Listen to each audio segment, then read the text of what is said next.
నమస్కారం. గీతం యూనివర్సిటీ సమర్పించు లక్ష్యం కార్యక్రమానికి స్వాగతం. ఆంధ్రప్రదేశ్లో 4548 పోలీస్ ఉద్యోగాల నియామకానికి ఏపీ పోలీస్ నోటిఫికేషన్ విడుదల చేసింది. ఇంటర్ పూర్తి చేసిన వారు ఈ ఉద్యోగాలకు అర్హులు. అభ్యర్థులను 3 విధానాల్లో పరీక్షిస్తారు. అక్టోబర్ 15న ప్రాథమిక పరీక్ష నిర్వహిస్తారు. ప్రిలిమినరీ పరీక్షలో అర్హత పొందిన అభ్యర్థులను physical measurement test, physical efficiency test ఉంటుంది. పోలీస్ శాఖలో ఉద్యోగం సంపాదించాలనుకునే అభ్యర్థులకు ఇదొక చక్కని అవకాశం. ఈ నేపథ్యంలో ప్రిలిమినరీ పరీక్ష, సిలబస్, ఫిజికల్ టెస్టుల విధానం ఎలా ఉంటుంది అనే అంశాలను నిపుణుల ద్వారా తెలుసుకుందాం.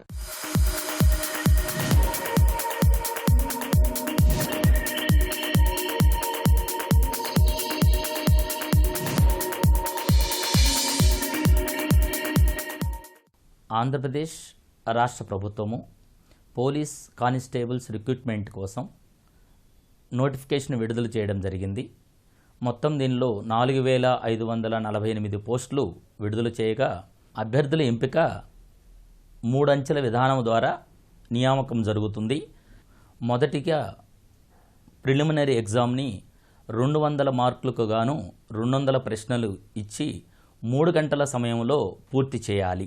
ఈ పరీక్షను అక్టోబర్ 16వ తేదీన నిర్వహిస్తారు. ప్రిలిమినరీ పరీక్ష కేవలం అర్హత సాధించడానికి మాత్రమే ఉపయోగపడుతుంది.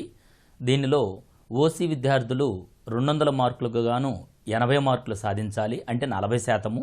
బీసీ అభ్యర్థులు 200 మార్కులకు గాను 70 మార్కులు సాధించాలి, అంటే 35%. ఎస్సీ ఎస్టీ విద్యార్థులు కేవలం 60 మార్కులు మాత్రమే సాధించి, అంటే 30% మాత్రము అర్హత సాధించినట్లయితే వీరు రెండవ దానికి, అంటే ఫిజికల్ టెస్ట్లకి అర్హులవుతారు.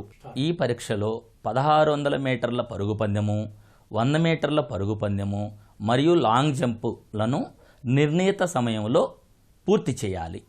ఈ పూర్తి చేసినటువంటి అభ్యర్థులు 3వ అంచె అయినటువంటి మెయిన్స్ ఎగ్జామ్కి అర్హులవుతారు.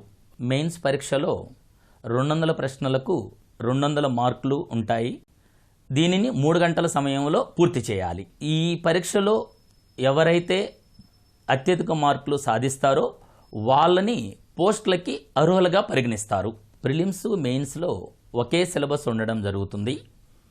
ఇందులో ప్రిలిమ్స్లో ఎవరైతే క్వాలిఫై అవుతారో వాళ్ళు మాత్రమే మెయిన్స్కి ఎలిజిబుల్ అవుతారు. కాబట్టి ప్రిలిమ్స్లో ఉండేటువంటి సబ్జెక్టులని తరువుగా ప్రిపేర్ అయినట్లయితే ఆ సబ్జెక్టు మరలా మెయిన్స్కు బాగా ఉపయోగపడుతుంది. వ్రాత పరీక్షలోని ప్రశ్నలు రీజనింగ్ విభాగానికి సంబంధించి coding and decoding, letter series, number series, blood relations, directions అనేటువంటి చాప్టర్లు ప్రిపేర్ అయినట్లయితే ఎక్కువ మార్కులు సాధించడానికి అవకాశం ఉంటుంది. వీటితో పాటు word analogy, sitting arrangement, statements and conclusions, number analogy, number classification లాంటి సబ్జెక్టులని ప్రిపేర్ అయినట్లయితే ఎక్కువ మార్కులు సాధించడానికి అవకాశం ఉంటుంది. అరిథమెటిక్ సబ్జెక్ట్లో బేసిక్ చాప్టర్స్ అయినటువంటి యావరేజెస్, పర్సెంటేజెస్, రేషన్ proportion, simple interest, compound interest సబ్జెక్టులు మెయిన్ సబ్జెక్ట్స్గా పరిగణిస్తారు. ఇవి కాకుండా time and work, profit and loss, simple interest, compound interest సబ్జెక్టులు ఎక్కువ ప్రశ్నలు అడగడం జరుగుతుంది. వీటితో పాటు data analysis, data interpretation, areas, volumes సబ్జెక్టులు బాగా ప్రిపేర్ అయినట్లయితే వీటి నుంచి కూడా ఎక్కువ మార్కులు వచ్చే అవకాశం ఉంది. ఇవి మెయిన్స్ వాటిలో ఎక్కువ మార్కులు సాధించడానికి ఉపయోగపడతాయి. ఇంగ్లీష్ విభాగంలో ముఖ్యంగా ఇంటర్మీడియట్ స్థాయి నుంచి ప్రశ్నలు అడగడం జరుగుతుంది. వీటిలో cloze test, fill in the blanks, rearrangement of the sentences, paragraph sentence నుంచి ఎక్కువ ప్రశ్నలు అడగడం జరుగుతుంది. వీటితో పాటు రోజు డైలీ న్యూస్ పేపర్ని కానీ చదివినట్లయితే సినోనిమ్స్, యాంటోనిమ్స్ మీద పట్టు సాధించి ఎక్కువ మార్కులు సాధించడానికి అవకాశం ఉంటుంది. 4వ విభాగం అయినటువంటి జనరల్ స్టడీస్లో 6వ తరగతి నుండి 10వ తరగతి వరకు ఉండేటువంటి సిలబస్లోని ప్రశ్నలు ఎక్కువగా అడగడం జరుగుతుంది. దీనిలో సోషల్ మరియు సైన్స్ సబ్జెక్టులని బాగా చదివినట్లయితే ఎక్కువ ప్రశ్నలు వస్తాయి. ఇదే కాకుండా రోజువారీ దినపత్రికలు చదివినట్లయితే కరెంట్ అఫైర్స్ సంబంధించినటువంటి ప్రశ్నలు ఎక్కువగా గుర్తించడానికి అవకాశం ఉంటుంది. వీటిని ఎక్కువగా చదివినట్లయితే అర్హత సాధించినటువంటి దానికంటే ఎక్కువ మార్కులు ఇక్కడ వచ్చి మెరిట్ మార్కులకి ఎక్కువగా ఉపయోగపడతాయి. ప్రిలిమ్స్ మరియు మెయిన్స్ పరీక్ష ఆఫ్లైన్ విధానంలోనే జరుగుతుంది. అంటే ఓఎంఆర్ షీట్లలో పరీక్షని పూర్తి చేయాలి. ఈ ఉద్యోగానికి అప్లై చేసే విద్యార్థులు 2016 ఏప్రిల్ 1వ తేదీకి 18 సంవత్సరాలు నిండాలి, 22 సంవత్సరాలు లోపు ఉండాలి. ఈ పరీక్షకి ఇంటర్మీడియట్ పూర్తి చేసిన అభ్యర్థులు అర్హులుగా పరిగణించబడతారు. ఐటీఐ డిప్లొమా చేసినటువంటి అభ్యర్థులు దీనికి అర్హులు కారు. మీ సేవ లేదా ఏపీ ఆన్లైన్ సెంటర్లలో ఓసీ అభ్యర్థులైతే 300 రూపాయలు, ఎస్సీ ఎస్టీ అభ్యర్థులైతే 150 రూపాయలు ఫీజు చెల్లించి ఆ తర్వాత ఆన్లైన్ అప్లికేషన్ ఫామ్ ఫిలప్ చేసేటప్పుడు ఈ చలానాలో ఉండేటువంటి నెంబర్ని అక్కడ ఎంటర్ చేయాలి. అభ్యర్థులు ఆగస్టు 3వ తేదీ నుంచి సెప్టెంబర్ 14వ తేదీలోపు ఆన్లైన్లో అప్లికేషన్లు పూర్తి చేసుకోవచ్చు. పోలీసు ఉద్యోగాల కొరకు ఎదురు చూస్తున్నటువంటి అభ్యర్థులకి ఇది ఒక చక్కని అవకాశం. రాత పరీక్ష మరియు ఫిజికల్ టెస్ట్లని ఇప్పటి నుంచే ప్రణాళికాబద్ధంగా ప్రాక్టీస్ చేసినట్లయితే ఉద్యోగం సాధించవచ్చు, జీవితంలో స్థిరపడవచ్చు. సివిల్స్ ప్రిలిమ్స్ పరీక్ష మరో వారం రోజుల్లో జరగనుంది. ఇప్పటికే అభ్యర్థులు పరీక్షకు సన్నద్ధమై ఉంటారు. కాకపోతే పరీక్ష దగ్గర పడుతున్న కొద్దీ ఆందోళన పెరుగుతుంది. చివరి వారంలో అభ్యర్థుల ప్రణాళిక ఎలా ఉండాలి, సిలబస్ను ఉన్న కొద్ది సమయంలో ఎలా రివిజన్ చేసుకోవాలి, ఒత్తిడిని నియంత్రించి పరీక్షలో ఉత్తీర్ణత సాధించే విలువైన అంశాలను మలుపులో నిపుణుల ద్వారా తెలుసుకుందాం.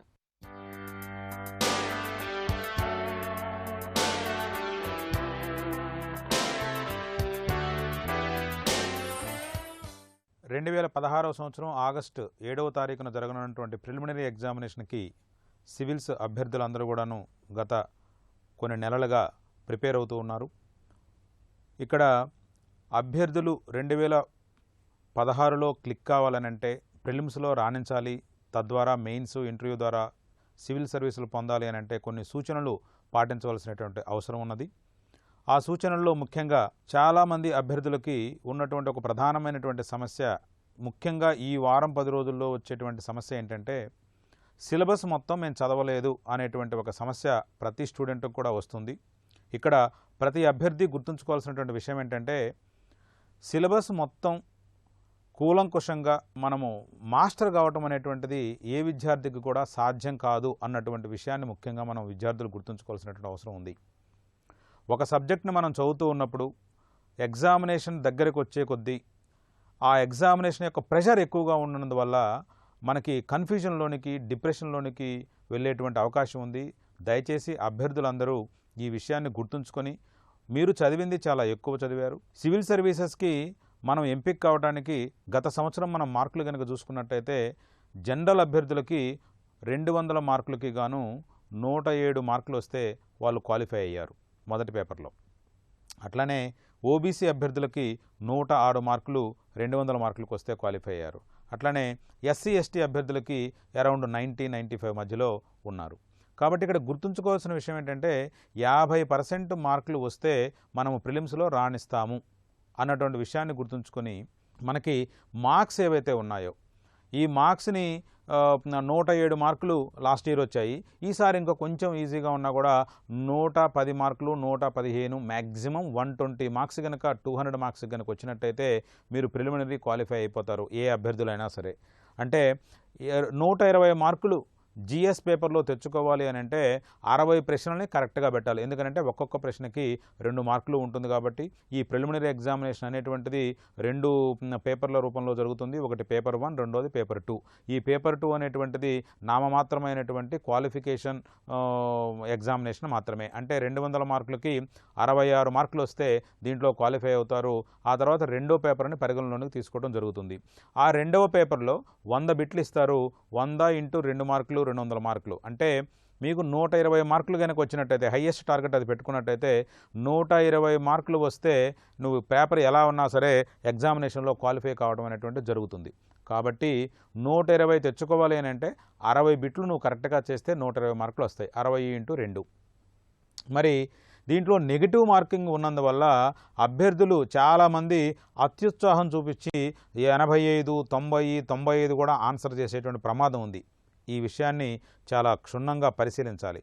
ప్రయారిటీ పెట్టుకొని ఆ ప్రయారిటీ ప్రకారంగా 1 by 1 కూల్గా రివిజన్ చేసుకుంటూ కంప్లీట్ చేసినట్టయితే ప్రిలిమినరీ ఎగ్జామినేషన్ అనేటువంటిది చాలా ఈజీగా ఉంటుంది. ఎగ్జామినేషన్ రోజు మనం తీసుకోవాల్సినటువంటి జాగ్రత్తలు కూడా చాలా ఇంపార్టెంట్. ఎగ్జామినేషన్ సమయానికి ముందుగా హాల్ దగ్గరికి చేరుకోవాలి. ముందు రోజే ఎగ్జామినేషన్ హాల్ ఎక్కడుందో చూసుకొని వచ్చుకుంటే మంచిది. ఇక్కడ ఎగ్జామినేషన్ రాసేటప్పుడు మనము చాలా యాక్టివ్గా ఉండాల్సినటువంటి అవసరం ఉంది. అంటే ఆ ముందు రోజు మీరు సఫిషియెంట్గా నిద్రపోయి ఉండాలి. సఫిషియెంట్గా నిద్రపోయి సఫిషియెంట్గా తిండి తిని ఉంటేనే ఎగ్జామినేషన్లో మార్నింగ్ ఒక పేపరు, ఈవినింగ్ ఒక పేపర్ ఉంటుంది. కాబట్టి ఎలాంటి టెన్షన్కి గురి కాకుండా మీరు ఆ 2 పరీక్షలు రాసుకొని రావాల్సినటువంటి అవసరం ఉంది. కాబట్టి మీరు జాగ్రత్తలు తీసుకోవాలి. ఎగ్జామినేషన్ రాసేటప్పుడు మీరు క్వశ్చన్ పేపర్ని కనీసం ఒక 3 సార్లు రివిజన్ చేయవలసిన అవసరం ఉంది ఎగ్జామినేషన్ హాల్లో, ముఖ్యంగా మొదటి పేపర్లో. ఇక్కడ 3 సార్లు ఎందుకు రివిజన్ చేయాలంటే ఫస్ట్ బిట్ ఏదైతే మీరు పెడతారో అది ఫస్ట్ బిట్ 3వ పేజీలో ఉండొచ్చు, 4వ పేజీలో ఉండొచ్చు, 5వ పేజీలో ఉండొచ్చు. అది ఖచ్చితంగా కరెక్ట్ అయినటువంటి, ఇది డ్యామ్ షూర్ కరెక్ట్ అన్నదే ఫస్ట్ బిట్ పెట్టండి. అలాంటిది మీరు పెట్టుకుంటూ వెళ్ళిపోతూ ఉండండి. ఇక్కడ ఓఎంఆర్ మార్క్ చేసేటప్పుడు కూడా ఏదైతే మీరు బుక్లెట్ మీద పెట్టున్నారో ఆ బుక్లెట్ మీద చిన్నగా పెన్సిల్తోనో లేకపోతే మీకు గుర్తుగా పెట్టుకోవాలి. ఎందుకంటే మీరు పెన్నుతో బరాబరా గీకితే అది కాపీయింగ్ దీని కిందకు వస్తుంది. మళ్ళీ ఎగ్జామినర్ దాన్ని ఒప్పుకోడు అలా నువ్వు దాంట్లో ఆన్సర్ షీట్లో పెట్టేదానికి. కాబట్టి పెన్సిల్తో చిన్న టిక్ పెట్టుకొని ఒక పేజీలో సపోజు 8 బిట్లు ఇచ్చారనుకోండి, 8లో మీకు 4 వచ్చాయి. 4టికి ఫస్ట్ మీ బుక్లెట్లో ఆన్సర్ పెట్టండి.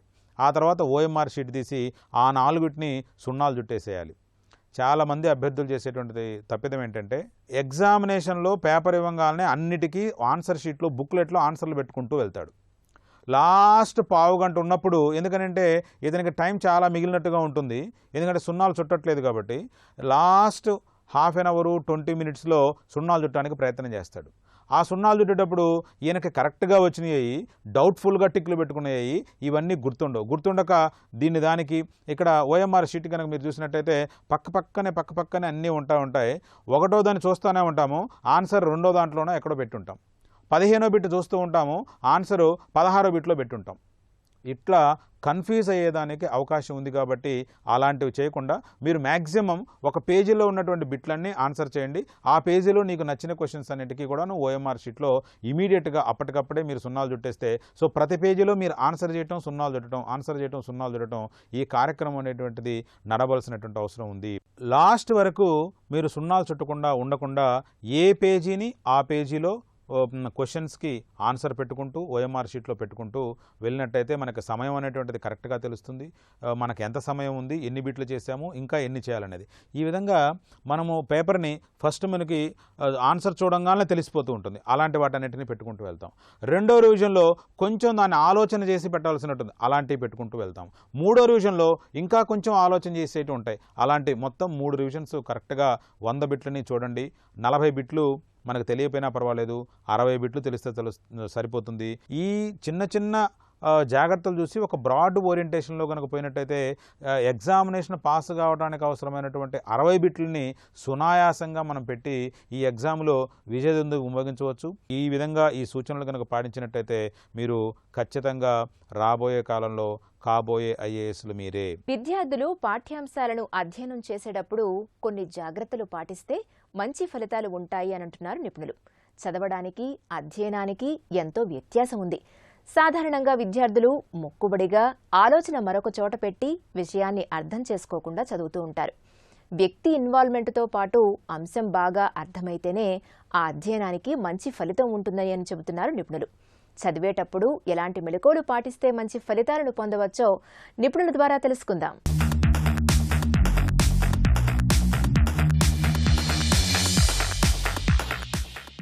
నమస్కారం. ఈ మధ్యలో చాలామంది పిల్లలు వాళ్ళ తల్లిదండ్రులు చదువు అంటున్నారు, కానీ ఎలా చదువుకోవాలో చాలా వరకు టెక్నిక్స్ తెలియదు. మనము సైంటిఫిక్గా చూసుకున్నా, ఒకప్పుడు స్పిరిచువాలిటీ చూసుకున్నా, చదువుకోవడానికి సరైన సమయము, సరైన పద్ధతులు కొన్ని ఉన్నాయి. ఇప్పుడిప్పుడే స్కూల్స్, ఇప్పుడిప్పుడే కాలేజెస్ ఓపెన్ అయినాయి కనుక దాని గురించి కొద్ది విషయాలు మాట్లాడుకుంటే మన పిల్లలు బాగుపడతారనే ఉద్దేశంతో ఈ కార్యక్రమంలో మీ ముందుకు వచ్చాను. యాక్చువల్గా చదువుకున్నప్పుడు చాలామంది ఈ బెడ్ మీద కూర్చొని చదువుతూ ఉంటారండి. బెడ్ మీద కూర్చొని చదువుకున్నా, బెడ్ మీద కూర్చొని పడుకొని తిన్నా అది కేవలం పేషెంట్లకే ఉంటుంది. కాబట్టి ఎప్పుడు కూడా పిల్లల్ని బెడ్ మీద కూర్చొని చదవరాదు, బెడ్ మీద కూర్చొని తినరాదు. నెంబర్ 1, బెడ్ పై నుంచి లేచిన తర్వాత వాడు కాలకృత్యాలు తీర్చుకునే విధంగా చేయాలి. చాలామంది ఆ బెడ్ మీద కూర్చొని ఇలా చదువుకుంటూ ఉంటారు, మళ్ళీ నిద్ర వస్తుంది, బుక్ పైన వేసుకుంటారు, పడుకుంటారు. నో, కాలకృత్యాలు తీర్చుకొని కొద్దిగా జాగింగో లేదా స్కిప్పింగో చేసి కుర్చీలో కూర్చొని చదువుకుంటే బాగుంటుంది. ఈ చదువుకునే పద్ధతిలో ఒకటో పద్ధతి ఇలా చదువుకుంటూ ఉంటారండి లోపల. అలా ఉండద్దండి. లిటిల్ సౌండ్, మీరు మాట్లాడేది మీకు వినిపిస్తే చాలు. అలా చదువుకుంటే 30% మనం చదివింది గుర్తుంటుంది. ఇంకా దీనికంటే కొద్దిగా పవర్ఫుల్ ఏంటంటే డిస్కషన్ మెథడ్. అంటే మనం చదువుకుంటుంది కాస్త డిస్కషన్ చేసుకుంటూ ఉండాలి. ఈ డిస్కషన్ వీలుంటే కాస్త ఫన్నీ వేగా, అవసరమైతే సీరియస్ వేగా, అవసరమైతే క్వశ్చనబుల్ వేగా మీరు డిస్కస్ చేసుకోవాలి. ఫర్ ఎగ్జాంపుల్ a+b² ఉందనుకోండి, అది ఎలా చదువుకోవాలి? a+b² = a² + b² + 2ab. why 2ab? yes, there should be 2ab. ఇలా మీరు డిస్కస్ చేసుకోవాలి. ఇలా డిస్కషన్ చదువుకుంటే 60 to 70% గుర్తుంటుందండి. ఇంకా దీనికంటే పవర్ఫుల్ మెథడ్ ఏంటంటే రైటింగ్ మెథడ్, అంటే రాస్తూ చదువుకోవడం మెథడ్. చాలామంది ఏం చేస్తుంటారంటే మనము చదువుతున్నప్పుడు రాయము, కానీ రాస్తున్నప్పుడు చదువుతాం. ఎప్పుడైతే రాస్తున్నప్పుడు చదువుతామో అప్పుడు కొద్దిగా గుర్తుంటుంది, కానీ చదువుతున్నప్పుడు రాస్తామో ఇంకా ఎక్కువ గుర్తుంటుందండి. అంటే మనం చదువుతున్నప్పుడు స్క్రిబ్ల్ ఇలా పెన్ను ఇలా వెళ్ళిపోతుండాలి. మేబీ ఏదైనా పిక్చర్స్ ఉంటే, డయాగ్రామ్స్ ఉంటే, బొమ్మలు ఉన్నప్పుడు మాత్రం చూసి వేయవచ్చు, మిగతాది మాత్రము అలా చూస్తూ ఇలా వేస్తుండండి. అప్పుడు మన మెమరీ ఇంకా ఎక్కువ % పనిచేస్తూ ఉంటుంది. రాస్తున్నప్పుడు చదువుకోవడము, చదువుతున్నప్పుడు రాయడం అనేది చాలా పవర్ఫుల్ టెక్నిక్ అండి. ఇప్పటి నుంచి ఏం చేయండి, చదువుతున్నప్పుడు రాస్తూ ఉండండి, అప్పుడు మర్చిపోయే ఛాన్సే లేదు. ఇక దీనికంటే చాలా powerful technique, my dear students, kindly listen, బాగా వినండి. మీ టీచర్లు, మీ అధ్యాపకులు, మీ గురుదేవులు, మీ ఆచార్యదేవులు పాఠాలు చెప్తున్నప్పుడు ఎక్సెప్ట్ లాంగ్వేజెస్ తప్ప మిగతా పాఠాలని చూడకుండా చెప్తారు. క్లాస్లో వస్తారు, 50 నిమిషాలు అనర్గళంగా మాట్లాడి మీకు ఎక్స్ప్లెయిన్ చేసి వెళ్తూ ఉంటారు. మరి వారికి వచ్చినప్పుడు, వారికి గుర్తున్నప్పుడు మీకెందుకు గుర్తుండదు? అదే రకంగా మీరు సినిమాలు చూస్తున్నప్పుడు సినిమా మొత్తం గుర్తుంటుందండి. ఎప్పుడు ఏమొచ్చింది, ఏ సీన్ వచ్చింది, ఎలా జరిగింది అన్నీ గుర్తుంటుంది కదా. అలా గుర్తున్నప్పుడు మనము చదువుకోవడం ఎందుకు గుర్తుండదు? దానికి కారణం ఏంటంటే ఎప్పుడు గుర్తుండుకోవాలంటే అల్టిమేట్ టెక్నిక్ తెలుసా? కొన్ని ఫార్ములాస్, కొన్ని ఎన్నిసార్లు చదివినా కాస్త కఠినంగా ఉంటాయి, కానీ అర్థం కావు. అప్పుడే అర్థమవుతుంది, తర్వాత మర్చిపోతుంటారు. ఇక మీకు చెప్తున్నా చూడండి, ఎప్పుడూ మర్చిపోవద్దంటే ఒక్కటే ఒక టెక్నిక్, మీరు చదివింది ఇంకొకరికి చెప్పండి. మీరు చదివింది ఇంకొకరు చెప్తే I bet you will never forget. This is called teaching method అంటారు. మీకు చెప్పడానికి, వినడానికి ఒక ఫ్రెండ్ ఉంటే ఫ్రెండ్కి చెప్పండి. మీకు చెప్తే వినడానికి ఒక స్నేహితుడు, మీ క్లాస్మేట్ చెప్పండి. ఎవరూ లేకుంటే మీ ఇంట్లో ఒక మిర్రర్ ముందు చెప్పండి. ఆ మిర్రర్ ముందు చెప్పడం ఇబ్బంది ఉంటే ఇప్పుడు టెక్నాలజీ హ్యాపీగా మీ మొబైల్ ఫోన్ ఉంది, మీ నాన్నగారు మొబైల్ ఫోన్ తీసుకొని దాంట్లో రికార్డ్ చేసుకోండి. మీరు ఈ క్వశ్చన్కు మీరే అడిగి ఆన్సర్ కూడా మీరే చెప్పండి. అప్పుడే చదివిన తర్వాత అప్పుడు గుర్తుంటుంది. చదివింది ఇమ్మీడియట్గా చెప్పేసేయండి. చెప్పడమే కాదు, తర్వాత ఆ మొబైల్లో వినండి. 100% మీరు మర్చిపోరండి. ఎప్పుడు కూడా మన మెమరీలో short memory, weak memory, strong memory, powerful memory అనేం లేదు. Trained memory, untrained memory. మనం ఇది ఎలా పనిచేయించుకుంటే అలా పనిచేస్తుంటుంది. ఇది మన బానిస. కాబట్టి దాన్ని వాడుకోవాలంటే మనం ఇంకొకరు చెప్తే లైఫ్లో మర్చిపోలేం. This is the powerful ultimate technique for one of the study technique at your home. మీ ఇంట్లో మాట్లాడుకోవడానికి, మీ ఇంట్లో చదువుకోవడానికి ఈ టెక్నిక్స్ వాడండి, ఆనందంగా ఉంటుంది. ఈ వారం ఉద్యోగాలు, ప్రవేశాల్లో మరికొన్ని అవకాశాల వివరాలను పొందుపరిచాం. పూర్తి వివరాల కోసం ఆయా సంస్థల వెబ్సైట్లను కూడా అందిస్తున్నాం. మరి జాగ్రత్తగా గమనించి లబ్ధి పొందుతారని ఆశిస్తాం. స్టీల్ అథారిటీ ఆఫ్ ఇండియా పలు విభాగాల్లో పోస్టులు 168. అర్హత సంబంధిత డిప్లొమా, డిగ్రీ. చివరి తేదీ August 31. Oil and natural gas corporation chemical, electrical, mechanical విభాగాల్లో గ్రాడ్యుయేట్ ట్రైనీలు 268. అర్హత సంబంధిత ఇంజనీరింగ్. చివరి తేదీ August 10. Cochin ship yard welder, fitter, machinist వంటి పలు విభాగాల్లో పోస్టులు 385. అర్హత సంబంధిత డిప్లొమా. చివరి తేదీ August 24. Central electronics limited certificate కోర్సుల్లో ప్రవేశాలు. అర్హత ఎలక్ట్రికల్, ఎలక్ట్రానిక్స్ విభాగాల్లో ఇంజనీరింగ్. చివరి తేదీ August 8. Hindustan copper limited welder, Turner, fitter విభాగాల్లో అప్రెంటిస్షిప్లో ప్రవేశాలు. అర్హత సంబంధిత ఐటీఐ. చివరి తేదీ ఆగస్టు 16. ఈ వారం గీతం యూనివర్సిటీ సమర్పించు లక్ష్యం కార్యక్రమం మీకెంతగానో ఉపకరిస్తుందని ఆశిస్తాం. మీ అభిప్రాయాలు, సూచనలు మా ఇమెయిల్ ఐడికి పంపించండి. మా ఇమెయిల్ ఐడి laksham@etv.co.in. వచ్చే వారం మరికొన్ని అంశాలతో మళ్లీ మీ ముందుకు వస్తుంది మీ గీతం యూనివర్సిటీ సమర్పించు లక్ష్యం. అంతవరకు సెలవు. నమస్తే.